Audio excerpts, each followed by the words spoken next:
The wind rolled across the Wyoming plains like a restless spirit, gathering dust, old secrets, and the smell of coming danger as it swept toward Red Horizon Ranch, where Luke Marston, once known as the quietest rancher in the county, tightened the worn leather strap on his saddle and tried to ignore the pounding in his chest that had followed him for weeks.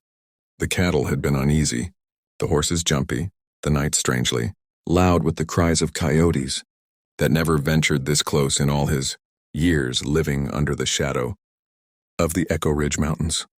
It was on one of these uneasy mornings that he heard the sound. Faint, broken, desperate, carried by the wind like a ghost calling his name. "Deeper, please. I can't take it anymore." The words weren't sensual, weren't even fully formed, but sharp with panic, pain, and something so raw it froze him in place.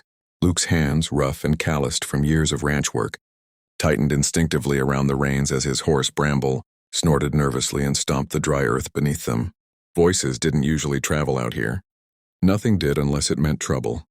Luke tried to shake it off, but something inside him, something instinctual and old, told him this wasn't a trick of the wind. It was real. Someone needed him, and badly.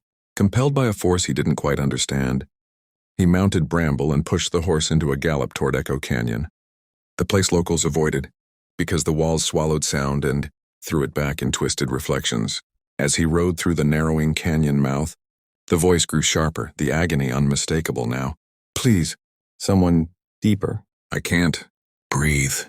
Luke's heart hammered as he reached the inner ridge just as the morning sun cut across the stone cliffs, illuminating a sight that halted Bramble and sent dust flying. Down in the ravine, half buried under collapsing earth and shale, was a young woman, dark hair matted with dust, arms trembling as she struggled against the shifting rocks, threatening to swallow her whole. Her foot was wedged deep, twisted unnaturally, trapped between collapsing stone and the canyon wall.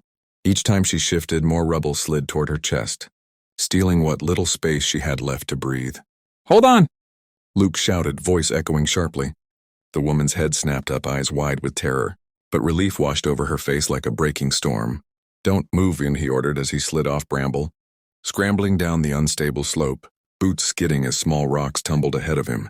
The woman coughed violently, dust rising around her. "It won't stop.